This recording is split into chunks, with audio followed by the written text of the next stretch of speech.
waa tahay daawadayaal markana aynu eegno arrin ka duwan arrimahaasi oo dhan oo ku saabsan xagga fanka muddo haatan laga jooga hal bil waxaa soo baxday hees halku dhageedu yahay barbar ha yeeshee heestaasi markii ay soo baxday ayaa baraha bulshada waxay kala kulantay falcelin aada u ballaaran oo ay ka sameeyeen dad badan oo isticmaala baraha bulshada dadkaasi oo ay fanaanin ka mid yihiin ayaa waxay ku dhageen qayb yar oo ka mid a heesta oo fanaankaasi uu israacinayo ereyada iyo ficilka heestaasi anoo u jiifa qurqur jacayl ku xiray sarsar intuu igaliyay dardahar ayuu ii tuuray barbar tobannaankii sano ee lasoo dhaafay ayaa fanka soomaalida gaar ahaana heesuhu waxa ay noqotay in fanaaniintu ay siiskooda bulshada ugu soo bandhigaan sidaasoo ay tahayna fanaaniintu sanad walba waxay soo saaraan heese aad u badan hase yeeshee inta badan heesahaasi ma yeeshaan saamayn xooggan iyo sidoo kale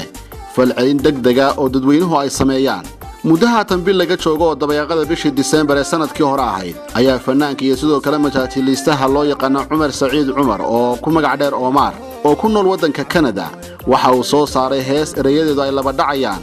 oo halku dhageedu yahay barbar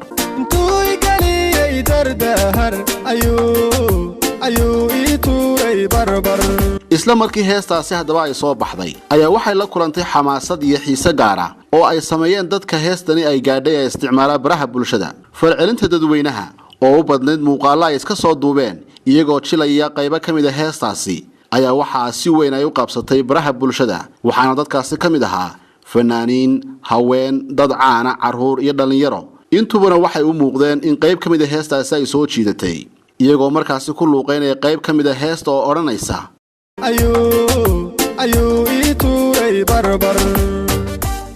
isla qaybtaasi heesta ka midka ah ayaa dadku ay raaciyeen ficil ay ku lamaanaynayaan ereyada heestu ay ka kooban tahay dadkaasi barbarka isu tuuraya oo ku sugan meelo kala duwan iyadoo dadka qaarkood ay heestaasi ku jilayaan goobo barafa qaar kuraastooda iska tuuraya iyo kuwa si jamaca heestaasi ugu luuqeynaya si ay u muujiyaan falcelinta heestaasi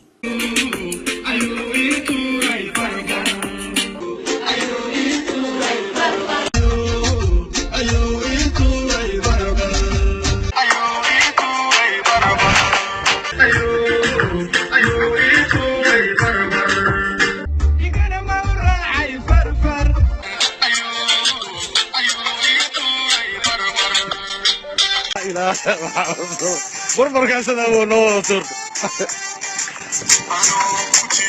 بربر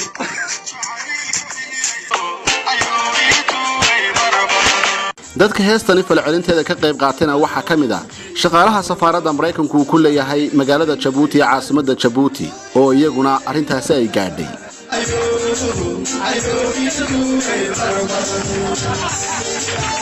haddaba telefishanka Home Cable ayaa waxa goor dhaweed uu la xiriiray fanaanka heestaasi ku luuqeeyay Cumar Saciid Cumar oo ku sugan magaalada Toronto ee waddanka Canada waxaana wax ka weydiiyay qisada heestaasi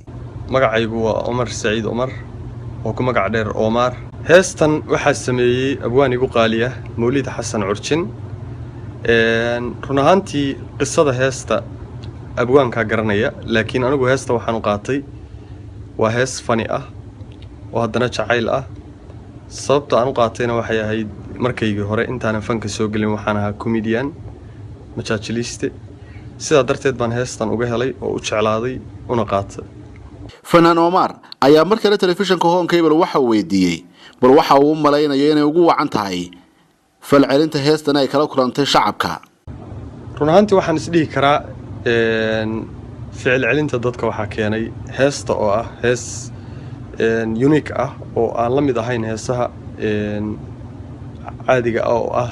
qaab ka duwan heesii hore bulshaduna waxay jeceshahay run ahaantii wixii cusub waana ku faraxsanahay ummadda Soomaaliyeed dhamaantood ficil celintooda quruxda badnayd aad bayna ii dhiirigelisay Mr. Omar ayaa sidoo kale aanu weydiinay goorta uu bilaabay ku luuqeynta heesaha maadaama markii hore uu sameyn jiray majaajilooyinka heesaha waxaan bilaabay 2017 bishii 7 ugu dambeyntiina waxaan wax ka weydiinay hami intee leeg ayay gelisay markii uu arkay falcelinta dadka Soomaaliyeed ee heestaasi ay gaadhay ay ka sameeyeen maadaama si weyn loogu faafiyay baraha bulshada. waxaan u arkaa dhiirigelin shacabka Soomaaliyeed iyo fanaaniinta Soomaaliyeed oo ku luqeynaya heestan anigana waxay ii tahay farxad ayagana waxaan leeyahay aad iyo aad baad u mahadsantihiin shacabka Soomaaliyeed fanaaniinta Soomaaliyeed meel kasta aad joogtaan waxaan leeyahay waad mahadsantihiin waxaan kale u mahadcelinayaa Honkable TV. Fanaan Omar ayaa sidoo kale waxa uu ugu baaqay bulshada Soomaalida ee matalaysa ama bajilaysa erayada heestaasi in ugu yaraan ay ka fogaadaan khatar inay kala kulmaan isla markaasina marka ay ficilada heestaasi muujinayaan ay doontaan meel ku haboon oo aan khatar ku ahayn naftooda.